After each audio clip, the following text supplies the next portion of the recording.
Bom, primeiramente gostaria de agradecer a disponibilidade do Sr. Gervaldo, a recepção que ele fez conosco aqui nesse trabalho em grupo. E assim, sem delongas, eu já gostaria de fazer uma pergunta para o senhor. No tocante, assim, a história da empresa, o que o senhor viu no começo de desafios, objetivos que você traçou para caminhar ao longo do tempo, essa questão de gestão da empresa? Como que foi a visão inicial de você criar o escritório Âncora? O que você poderia dizer?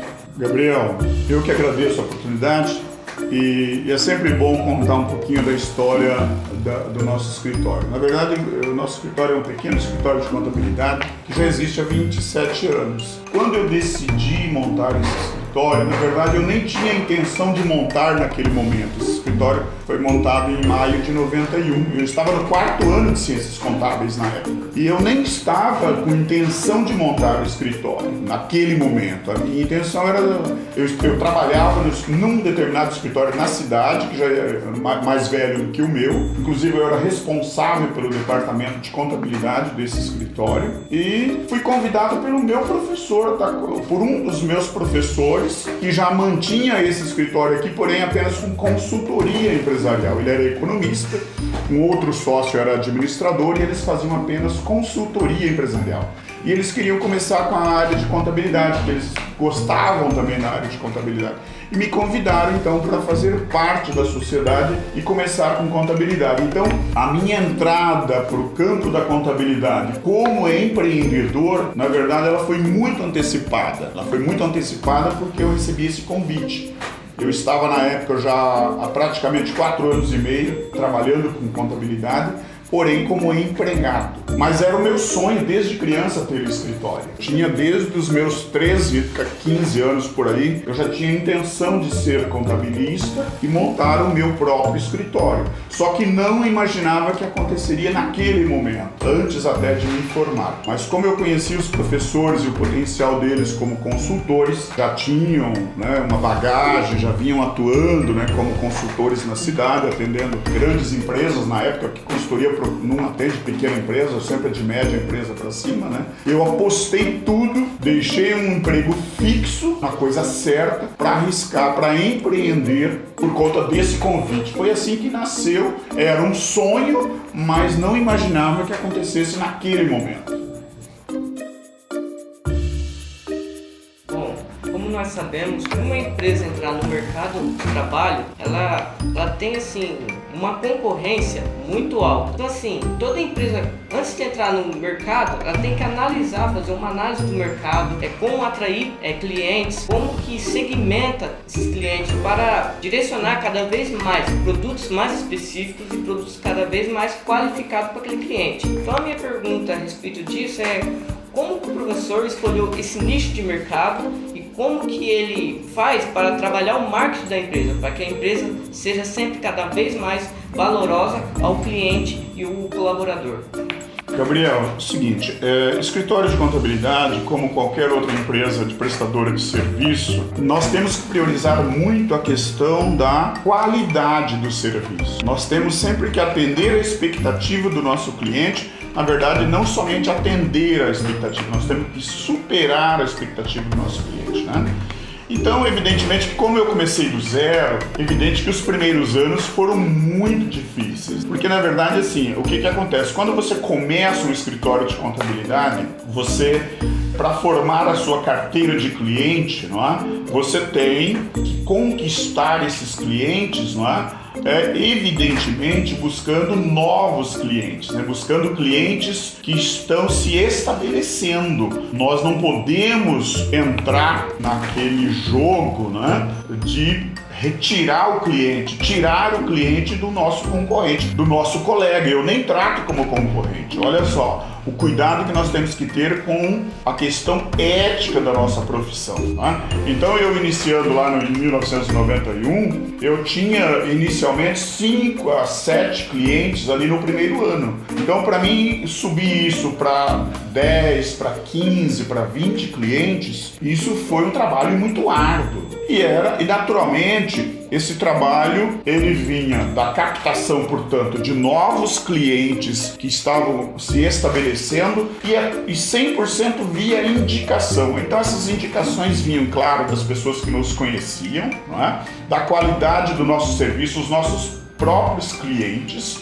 Inclusive hoje, 27 anos depois, nós temos a todo instante aparecem novos clientes e 100% se dá por indicação, né? Nós já tivemos em revistas, nós já tivemos no rádio divulgando o nome do nosso escritório, mas são todas estratégias de divulgação da marca do escritório que na nossa concepção tem, no nosso modo de ver, tem pouca eficiência na captação de novos clientes, né? Já aconteceu? Já. Teve cliente que nos encontrou através do rádio, de ter ouvido o nosso escritório pelo rádio, mas é muito pouco. Já tivemos alguns clientes, um meio interessante é a internet. A internet funciona como meio de divulgação. Já tivemos vários clientes que nos procuraram porque encontrou o nosso nome, o nome do nosso escritório na internet. Mas eu diria para você que 90% da captação de novos clientes no ramo de contabilidade se dá por indicação dos clientes já mantidos na carteira, né? Então, o início foi muito difícil, até você tornar-se conhecido no mercado e, sobretudo, pela qualidade do seu serviço, para fazer com que os teus clientes indiquem o seu escritório para novos potenciais clientes, é um trabalho bastante árduo, mas vale a pena. Mas vale muito, muito a pena. A melhor coisa do mundo, a coisa mais gratificante nesse ramo é quando chega um novo cliente no nosso escritório e diz: olha, eu vim aqui para você fazer um orçamento, que eu quero montar uma empresa no ramo X, porque o seu cliente fulano de tal indicou. Se indicou é porque está satisfeito com o nosso trabalho e é a coisa mais gratificante que nós temos na nossa profissão. Professor, com base no que o senhor disse sobre a empresa ter passado por muita dificuldade no começo para a captação dos clientes, né, que o senhor mesmo disse que hoje existem indicações, então isso quer dizer que o que vocês trabalham aqui dentro passa para fora, né? Reflete lá fora. O que o escritório âncora oferece de diferente, no caso, o diferencial para agregar os valores da empresa para os clientes? Sandra, na verdade, assim, em se tratando de escritório de contabilidade, o trabalho que nós oferecemos para os nossos clientes, haja vista que são pequenas e médias empresas, né, pequenas empresas na maioria das vezes, são muito parecidos, né, são muito parecidos. Então, o que é que nós temos que ter, o que é que nós oferecemos de diferencial, e nós temos percebido isso muito como feedback dos nossos clientes, né? A segurança, né? A segurança nas informações. Sobretudo tem determinados departamentos, né? Como o departamento pessoal, por exemplo, né? Muitos clientes que às vezes nos procuram, às vezes há transferência de responsabilidade. Eu disse que isso é muito delicado, mas há, por incrível que pareça, há. Teve um cliente, por exemplo, eu estou dizendo isso porque teve um cliente bem recentemente que saiu daqui do nosso escritório ano passado e retornou este ano. Retornou porque ele queria fazer permuta e nós não queríamos mais permuta. Tínhamos permuta já há bastante tempo. Aí ele retornou de um outro escritório onde ele estava com permuta e voltou para o nosso escritório para pagar pelos nossos serviços, e o feedback dele foi exatamente isso: a segurança, entendeu? A confiabilidade nas informações prestadas, em termos de prazos, né? de atendimento das solicitações dos nossos clientes, em termos de prazo, as demandas, né? Você tem que ser rápido no atendimento da demanda e, sobretudo, você tem que dar muita segurança para o cliente. Isso é um diferencial que nós sempre prezamos. E quando um cliente pensa no escritório âncora, que palavra ou frase o senhor gostaria que eles lembrassem do escritório, conciliassem o escritório? Na verdade, quando nós montamos o escritório âncora, né, com esse nome, a ideia já era exatamente segurança, né? Segurança. Então, eu sempre tive na minha cabeça, ao longo desses anos, quase 3 décadas, né, a segurança que o nosso cliente precisa ter em todos os sentidos, porque ele está nos confiando o seu patrimônio, não é? Então ele tem que ter confiabilidade e segurança. Bom, feito, no caso, para propor, no caso, as informações de forma segura, de forma rápida, é necessário que uma empresa tenha uma estrutura organizacional bem formada. E, para tanto, gostaria de perguntar para o professor, no caso, como que é descentralizada essas funções da empresa? Como que é desempenhada, quem desempenha, como é desempenhada essas funções? Como é subdividida, por gentileza? Gabriel, o nosso escritório, como eu disse no início, é um pequeno escritório, né? Nós somos em 3 sócios, né? Eu, mais 2 sócios que na verdade foram os meus primeiros funcionários do escritório, né? Foram meus 2 primeiros funcionários que depois se transformaram em sócios, né? Eles cuidam de toda a parte, não só administrativa, como também operacional do escritório, né? Assim como eu também, na verdade, toda a parte administrativa e operacional e de relacionamento com os clientes, né, está a cargo dos 3 sócios, né? E aí, os meus 2 sócios, um também é responsável pela área pessoal e o outro especificamente responsável pela área fiscal e contábil. Isso em termos de gerência do escritório. E aí nós temos os colaboradores. Né? Os colaboradores, nós temos a pessoa responsável pela área fiscal, departamento fiscal, temos uma pessoa responsável pela área de contabilidade, né? Temos uma pessoa responsável pela área de departamento pessoal. E aí temos outros colaboradores auxiliares, né? Então, nós temos os colaboradores, né, responsáveis pelos diversos departamentos, né? E eles então se reportam aos proprietários, né? Se reportam aos proprietários as eventuais demandas que eles têm nos departamentos, né?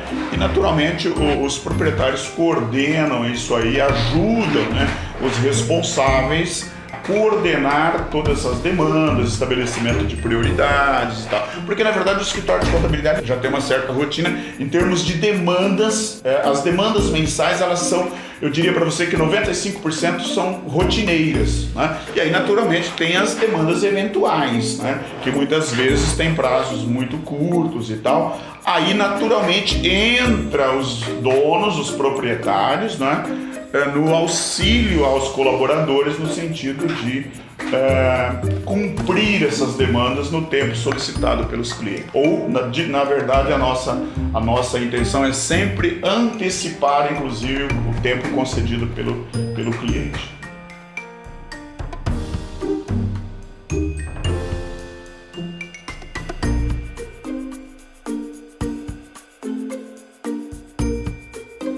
Bom, para finalizar, eu gostaria de perguntar para o professor a respeito do que o professor vê do mercado contábil hoje. Quais os desafios de hoje e o que o professor vê no futuro que nós, assim como as demais pessoas que vão entrar nesse mercado amanhã ou depois, tem que se habituar para realizar e evoluir a cada dia mais a profissão contábil. Como que o professor vê esse contexto? Gabriel, é o seguinte, a profissão contábil, ela nos últimos 15 anos, aí, quase 20 anos, ela iniciou um processo de transformação, inicialmente na área fiscal, né, com o surgimento da nota fiscal eletrônica, né, e mais recentemente, de uns 10 anos para cá, no campo da contabilidade societária, no campo societário, né, isto é, a contabilidade, as normas de contabilidade do Brasil passou a se adequar, né, ao restante do mundo, às normas internacionais de contabilidade. Então esse é um processo sem volta, né? Hoje a contabilidade brasileira ela já está, né, harmonizada com o restante do mundo. Por outro lado, essa evolução que iniciou no campo da tecnologia, né, do ambiente digital para a contabilidade, tanto fiscal quanto societária, isso não tem mais volta, e a cada dia está evoluindo cada vez mais. Por isso que nós temos ouvido recentemente, de alguns anos para cá, inclusive com muita frequência, que a inteligência artificial vai retirar o mercado de trabalho do profissional contábil. O que é uma inverdade. Pode até diminuir, sim, eu não discordo disso, né? Eu tenho lido muito sobre isso, que de fato vai diminuir um pouquinho. E aí, então, o que o futuro profissional tem que fazer? Ele tem que se adequar a este novo ambiente da contabilidade. E aí, naturalmente, porque a máquina nunca vai substituir as pessoas no aspecto da análise, né? da sugestão, né, para o cliente, né? Enfim, sobretudo a questão da análise, né, no sentido de orientar o cliente, né, com relação às suas melhores decisões. Claro, existem softwares que já fazem determinados tipos de análise, né? Existe, não é? Evidentemente que sim, mas a cabeça, né, o ser humano né, pensante, ele sempre vai encontrar o seu campo de atuação, não é? E aí então o profissional contábil não é diferente, ele vai ter que se adequar, não é, a este novo cenário e fazer uso da tecnologia, não é? A cada vez mais trazer a tecnologia a seu favor, para ele ficar livre de tarefas repetitivas e sobrar tempo para de fato analisar, né, os relatórios contábeis de maneira em tempo real, não é? E dar as melhores orientações para o cliente tomar a sua decisão. Agradecemos então a colaboração do professor Gervaldo, é uma honra estar aqui fazendo parte desse projeto, e eu vou deixar o espaço livre, professor, para fazer a sua consideração final a respeito do trabalho, o que o senhor tem assim de dica para nós alunos, o que o professor tem a dizer para nós que somos acadêmicos da UFAR. Eu que agradeço a oportunidade, muito obrigado por ter me visitado, né? Eu acho importante que vocês já no primeiro ano passam a ter contato, né, com o mercado. Então vocês estão de parabéns por esse trabalho, as professoras também que tiveram a ideia, né, de sugerir este trabalho para vocês, e que é exatamente este o caminho, né? Esse intercâmbio da academia com o mercado é que vai fazer toda a diferença para o futuro profissional da contabilidade. Obrigado. Obrigada, professor.